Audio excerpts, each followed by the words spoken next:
జంతర్ మంతర్లో జరుగుతున్న students protest గురించి మాట్లాడతలేరు ఏందని చెప్పేసి తెగ మెసేజ్ వస్తున్నాయి. సో డాక్టర్గా నేను కూడా ఇట్లాంటి ఎంట్రన్స్ ఎగ్జామే రాసి ఇక్కడ దాకా వచ్చినా కాబట్టి డెఫినెట్లీ నీట్ ఎగ్జామ్ లీక్ అవ్వడం వాటి గురించి మాట్లాడాల్సిందే. Because I know the importance of the exam. Just ఒక 3-4 డేస్ బ్యాకే ఇంట్లో మా పేరెంట్స్తో మెమరీస్ రివైండ్ చేసుకున్నాము. ఫస్ట్ టైం ఇంటర్మీడియట్తో రాసిన ఎంసెట్లో 6,000 ర్యాంక్ వస్తే సీట్ రాలే. మళ్ళీ లాంగ్ టర్మ్ అని విజయవాడకు పోయినా. ఆ కోచింగ్ సెంటర్లలో లైఫ్ ఎంత ఆగం ఉంటుందంటే నేను చెప్పలేను. ఇంకా ఎవ్రీ వీక్ ఎగ్జామ్ మార్కులు రాగానే తగ్గినాయని చెప్పేసి టెన్షన్ పడి గుండెలు పట్టుకొని ఓహో మామూలు చుక్కలు కాదు అది. అసలు ఇప్పుడు ఊహించుకుంటే ఎట్లా సర్వే అయినా అనిపిస్తుంది. ఫైనల్లీ ఎగ్జామ్ రాసే ముందు మా డాడీకి చేసిన ఫోన్ కాల్లో చెప్పిన ఒకటే ముచ్చట, నేను ఎగ్జామ్ మంచిగా రాస్తేనే ఇంటికి వస్తా, లేకపోతే చచ్చిపోతా అని చెప్పాను. అప్పట్లో చేతిలో ఫోన్లు ఉండేవి కాదు, రూపాయి బిల్లు వేసుకొని మాట్లాడుకోవాలి. సో ఎగ్జామ్ అయిపోయినా కాల్ చేద్దామంటే పైసలు లేకుండా జస్ట్ ఎగ్జామ్ సెంటర్ నుండి మెల్లగా నడుచుకుంటూ వస్తాను.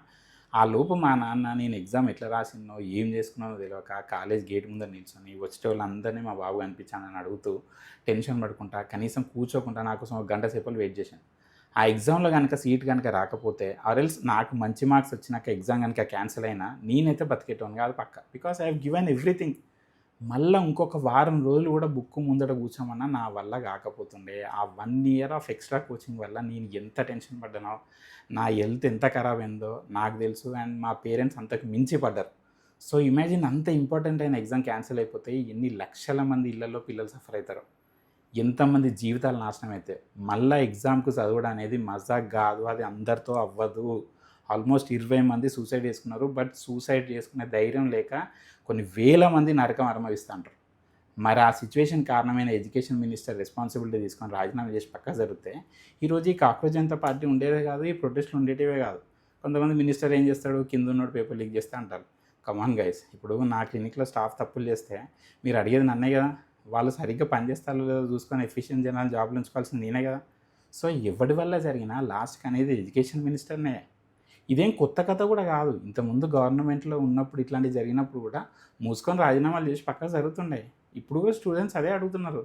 అందుకే ఆ ప్రొటెస్ట్లో స్టూడెంట్స్ కంటే యాంటీ నేషనల్సే ఎక్కువ ఉన్నారు. ఎగ్జామ్కి సంబంధం లేని స్లోగన్స్ ఇస్తారు అంటే ఆబ్వియస్లీ ఉంటారు.